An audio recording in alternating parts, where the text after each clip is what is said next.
Madame la ministre, ce vendredi 4 septembre, Elia a présenté le projet de tracé de la boucle du Hainaut. Alors pour rappel, Elia désire implanter une nouvelle ligne à très haute tension à travers la province du Hainaut. Cette liaison de 380 kV a pour but de relier Avelgem et Courcelles. Alors depuis de nombreux mois, plusieurs villes et communes concernées par le tracé de cette nouvelle ligne font part de leurs inquiétudes. Elle regrette le manque de transparence et de dialogue de la part d'Elia. Elle dénonce également le fait qu'Elia n'ait pas toujours démontré, en tout cas n'est pas encore démontré l'intérêt réel d'un tel projet. Alors pour ces villes et communes, le projet est inconciliable avec la préservation de la qualité de vie des habitants et aura un impact sur les terres agricoles, sur le tourisme, mais également sur l'environnement. De plus, certaines villes ont défini des objectifs fondamentaux dans le schéma de développement communal qui ne sont absolument pas respectés dans le projet de tracé publié par Elia. C'est un projet qui va également à l'encontre du schéma de développement territorial de la région wallonne approuvé récemment, puisque l'un des piliers forts de ce schéma est justement de rationaliser les transports de fluides, d'énergie, de télécommunications dans un souci de préserver les zones agricoles du plan de secteur. Alors Madame la ministre, il est primordial de réaliser des études concernant l'impact de cette ligne sur l'agriculture, sur la santé, sur l'environnement et j'en passe. Les villes et communes impactées veulent qu'Elia privilégie les solutions alternatives afin de garantir le bien-être des citoyens hainauais. Et je parle bien ici, Madame la ministre, des citoyens du Hainaut, car je ne vous interroge pas en tant que chef de groupe socialiste à Soignies, mais comme député fédéral, soucieux du bien commun. Et mon combat local va évidemment au-delà de Soignies et de ces villages, puisque je souhaite que des solutions alternatives puissent être trouvées. Et ces solutions ne doivent évidemment pas reporter le poids de la charge sur d'autres villes et communes. Mais actuellement, c'est une véritable balafre à travers la province et notre belle province du Hainaut qui est proposée. Alors je plaide pour une solution crédible, concertée et non imposée. Et pour l'instant, c'est le sentiment que les pouvoirs locaux ont. Je plaide également pour une totale transparence dans ce débat, une transparence qui manque et qui alimente de nombreuses rumeurs, qui enflent et qui se précisent. Et tout cela, ce n'est pas bon, Madame la ministre. Alors, pouvez-vous nous présenter l'intérêt réel d'un tel projet? On parle souvent d'une obligation impérative pour assurer la stabilité du réseau et pour transporter l'énergie verte. Alors, la première affirmation repose-t-elle sur des études récentes et si oui, lesquelles? Pour l'énergie verte, on sait évidemment que c'est l'argument marketing le plus souvent utilisé, mais qu'en est-il réellement? Quelles ont été les différentes options envisagées? Est-ce qu'un projet ou un autre projet alternatif est à l'étude? Si oui, pouvez-vous nous en dire davantage? Avez-vous rencontré les entités fédérées à propos du projet de cette ligne? Si oui, pouvez-vous nous en dire également plus? Et enfin, lors d'une réunion avec les bourgmestres et le ministre wallon Jean-Luc Cruc le 4 juillet dernier, il a été demandé à Elia d'associer le professeur Damien Ernst à la poursuite des travaux d'études. Là aussi, pouvez-vous nous en dire davantage sur son rapport? À l'époque, le ministre Cruc avait plaidé pour un dialogue permanent et transparent avec les pouvoirs locaux. Aujourd'hui, malheureusement, force est de constater qu'il n'a pas été entendu. Je vous remercie d'avance de vos réponses. Monsieur Prévost, tout d'abord, je vous remercie de donner de la hauteur à votre question et de dire dans toutes les lettres, expressis verbis, que vous intervenez ici comme député et non pas représentant, bien que vous ayez des responsabilités locales, représentant de votre commune. Sachez que moi aussi, j'ai voulu attendre cet échange avant de répondre sur Facebook à vos concitoyens qui m'interpellent bien évidemment, puisque lorsque Elia a lancé le processus et a publié évidemment cette information, je l'ai, comme de bien entendu, puisqu'Elia est dans mes compétences, bien qu'Elia soit une société indépendante, donc ne mélangeons pas, j'ai publié l'information et j'ai reçu bien évidemment et légitimement des retours de la part de nos compatriotes du Hainaut. Alors, pour votre première question, je dirais que l'évaluation détaillée de l'intérêt, ou devrait-on plus exactement dire de la nécessité du projet Boucle de Hainaut remonte maintenant déjà à plusieurs années dans le cadre du plan fédéral de développement du réseau de transport d'électricité pour la période 2020-2030. Ce plan fédéral est mis à jour tous les 4 ans et couvre une période de 10 ans, comme vous le comprenez. Ce plan contient une estimation détaillée des besoins en capacité de transport et engage le gestionnaire de réseau Elia vis-à-vis de l'obligation de traduire ces besoins en un programme d'investissement à réaliser, dont fait partie la boucle du Hainaut.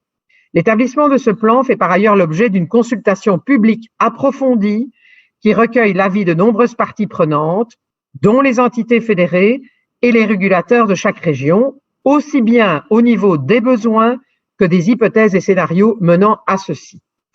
Le plan fédéral de développement a ainsi été approuvé le 26 avril 2019 et reconnaît le projet de nouvelle liaison boucle du Hainaut comme un corridor 380 kV important et indispensable. Et je cite une phrase donc émanant d'Elia et qui dit ceci: cette nouvelle liaison est essentielle pour éviter les congestions internes. Celles-ci pourront en effet survenir lorsque de grandes quantités d'électricité seront importées simultanément de France, après le renforcement de l'axe Avelin-Avelgem et de Grande-Bretagne par l'interconnexion Nemolink d'1 gigawatt, en combinaison avec une production éolienne offshore élevée qui sera en capacité installée de 2,3 gigawatts d'ici à 2020 et qui, je le rappelle, atteindra 4 gigawatts en 2030. Ces situations se présenteront plus fréquemment après la sortie du nucléaire en 2025 et à mesure que la part d'énergie renouvelable augmentera dans le mix énergétique de la France et de la Grande-Bretagne, pour la bonne et simple raison que tant que l'on n'a pas, c'est moi qui parle maintenant, tant que l'on n'a pas trouvé et mis au point sur le plan industriel le stockage à grande échelle, les quantités d'électricité qui sont produites par le renouvelable doivent être utilisées au moment où elles sont produites. Et elles peuvent être produites avec des à-coups importants. Et comme elles sont injectées les premières dans le réseau, vu la puissance qui va être installée au nord dans notre mer du Nord, il y a un intérêt aussi pour le transport de cette énergie renouvelable vers tous les consommateurs belges, puisque la mer du Nord est fédérale, au moment où le vent souffle de manière importante et durable, puisque c'est à ce moment-là l'électricité que nous utilisons par priorité. Je continue en disant que la boucle du Hainaut constitue un chaînon manquant du réseau de très haute tension belge et européen. Ce projet consiste à relier les postes d'Avelgem en Flandre à Courcelles en Wallonie, avec une nouvelle liaison électrique aérienne en courant alternatif d'un niveau de tension de 380 kV et d'une capacité de transport de 6 gigawatts. Quand vous avez analysé ce que je viens de vous dire au sujet de l'importation par l'interconnexion française, par l'interconnexion avec l'Angleterre d'1 gigawatt et par la production d'éoliennes en 2020 de 2,3 gigawatts et de 4 gigawatts en 2030, vous comprenez les nécessités techniques et physiques que doit avoir cette ligne pour supporter une telle puissance. Alors, ce projet repose sur 4 objectifs majeurs. Le premier, c'est assurer un accès compétitif pour les entreprises dans les zonings industriels et abordable pour les ménages, tous les citoyens du Hainaut et de Belgique, comme je l'ai dit, à l'électricité.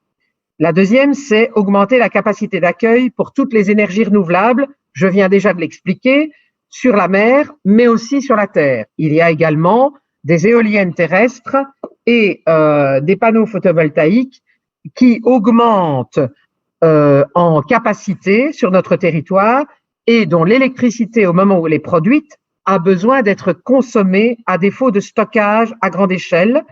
Et tout ceci se fait non seulement dans notre pays, mais également dans les autres pays, donc aussi bien en Belgique qu'à l'étranger, par le biais des interconnexions.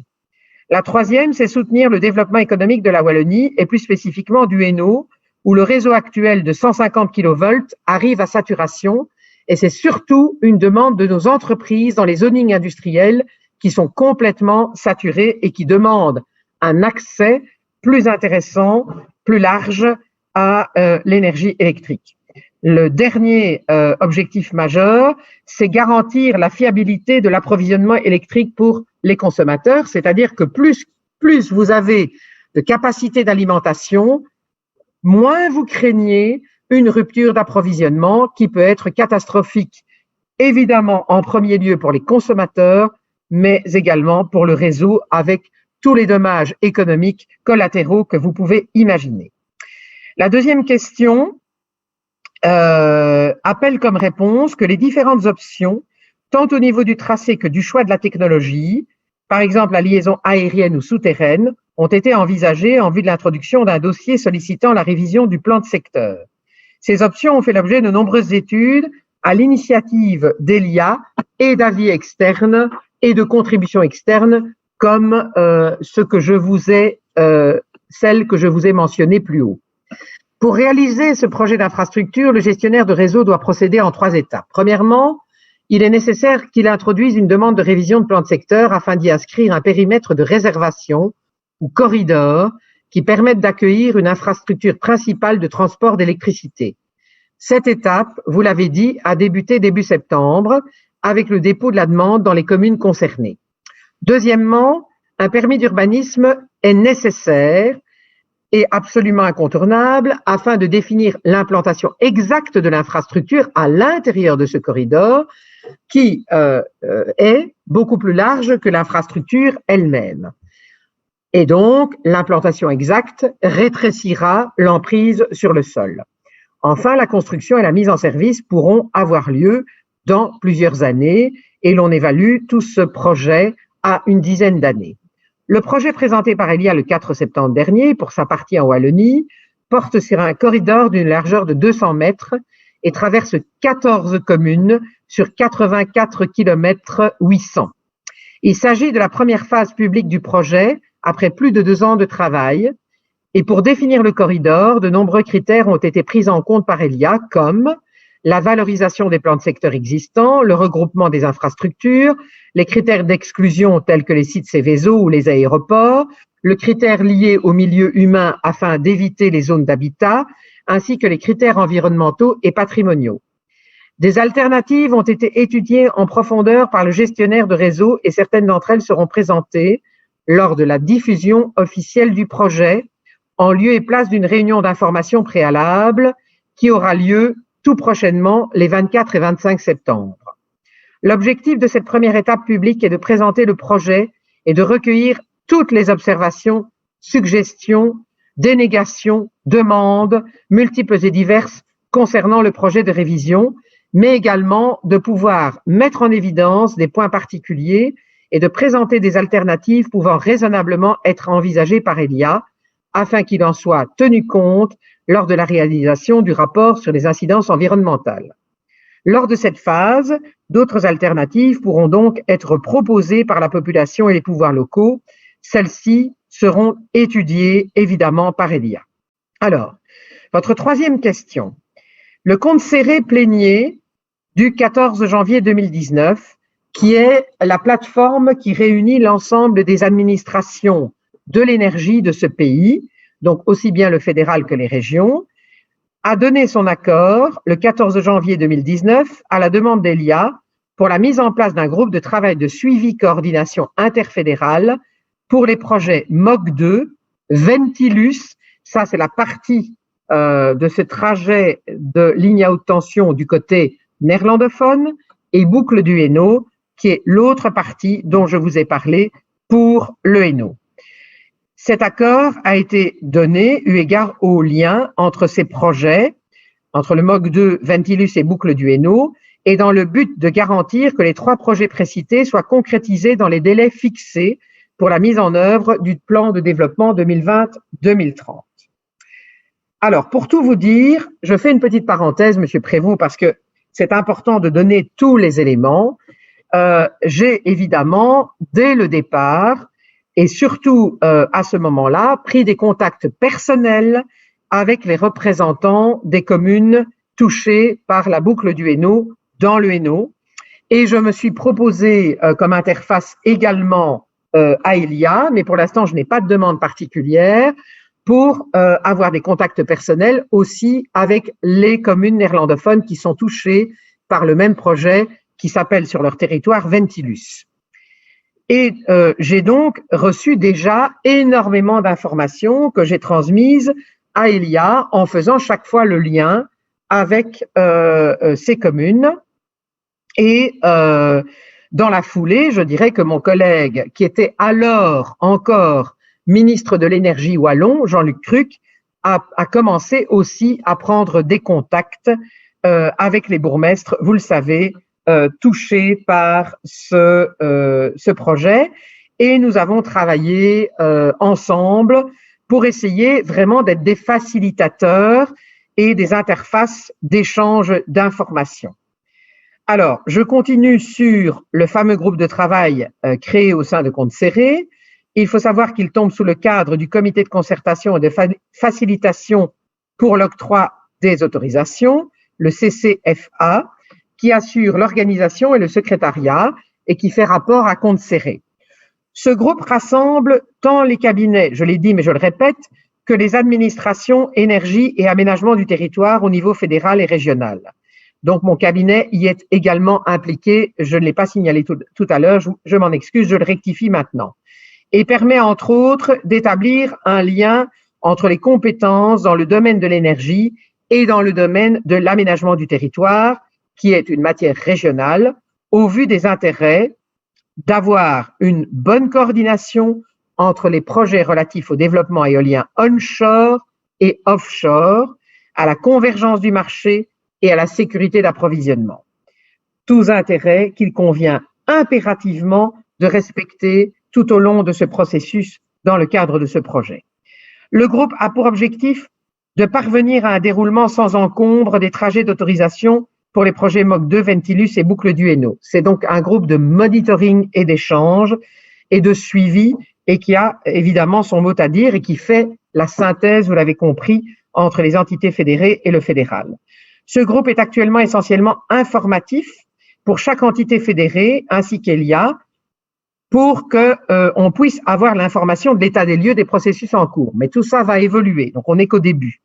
Il permet la concertation régulière entre les autorités fédérales et régionales sur l'état d'avancement et les modalités des 3 projets, dans une première phase au niveau planologique, et il permet d'assurer le suivi rapproché de l'avancement et des procédures. Bon, je répète plusieurs fois la même chose, mais je veux que ce soit très clair et vous m'en excuserez. Donc, ce groupe assure le suivi entre le niveau fédéral et la région flamande concernant le développement des énergies renouvelables en mer du Nord, MOG2, et la capacité de réception pour l'intégration de cette énergie dans le réseau onshore, projet Ventilus. Deuxièmement, entre les régions flamandes et wallonnes, sur un nouvel axe traversant la frontière linguistique entre Havelgem et Courcelles, projet Boucle du Hainaut. Le groupe peut également jouer un rôle pour l'échange de bonnes pratiques, la résolution de problèmes éventuels aux différents niveaux impliqués, la coordination, alignement des processus pour les infrastructures transrégionales via la mise en contact des experts des différentes entités fédérées. C'est donc très bien que vous ayez posé la question au ministre en charge de l'énergie sur le plan fédéral. La procédure de révision du plan de secteur relève par contre de la compétence du ministre wallon Borsu, vous le savez, qui est en charge de l'aménagement du territoire, et je vous invite évidemment à prendre contact avec ce dernier.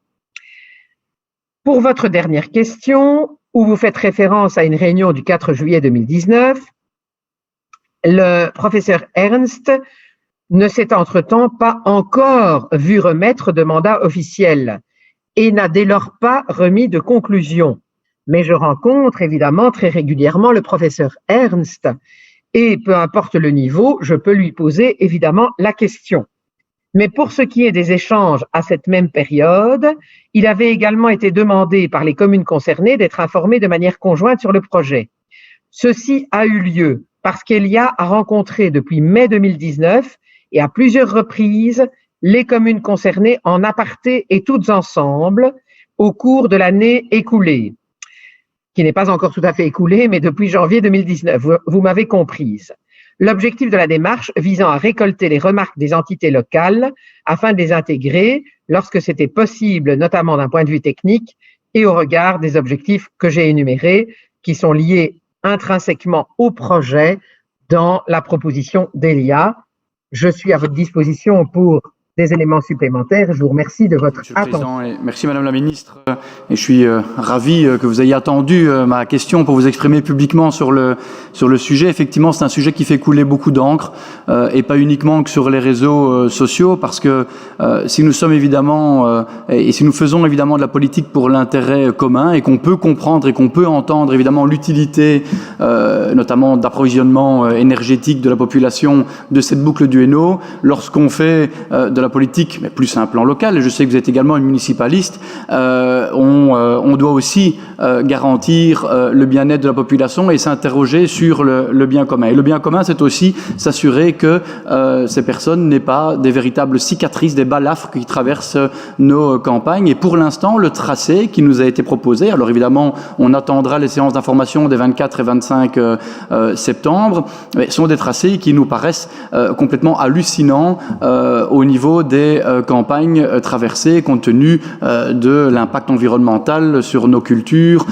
mais également au niveau du tourisme. Et donc, on est vraiment sur notre fin par rapport à la discussion qui n'est pas rompue puisqu'elle n'est pas présente avec Elia, et donc on a l'impression qu'on a envie maintenant et qu'ils sont arrivés maintenant à un stade où ils veulent imposer le projet. Et ça, je peux vous le dire, et là évidemment je retire quelques instants ma casquette de député fédéral, sur le plan local ça ne passera pas, parce que je parlais évidemment de Soigny, la bourgmestre de Soigny a fait un appel évidemment à tous ses collègues pour être solidaires, pour éviter justement ce passage en force de cette autoroute électrique à travers le Hainaut. Et là, il y aura évidemment une levée de bouclier des acteurs locaux, mais également des citoyens qui sont en train de se mobiliser. Donc, puisque vous avez des contacts réguliers avec Elia, je vous adjure vraiment et je vous demande de leur faire comprendre que sur le terrain, nous avons besoin d'un contact permanent, nous avons besoin de discussions transparentes et nous avons surtout besoin d'être entendus, parce que pour l'instant, malheureusement, nous avons l'impression que ça n'a pas été le cas. Merci beaucoup,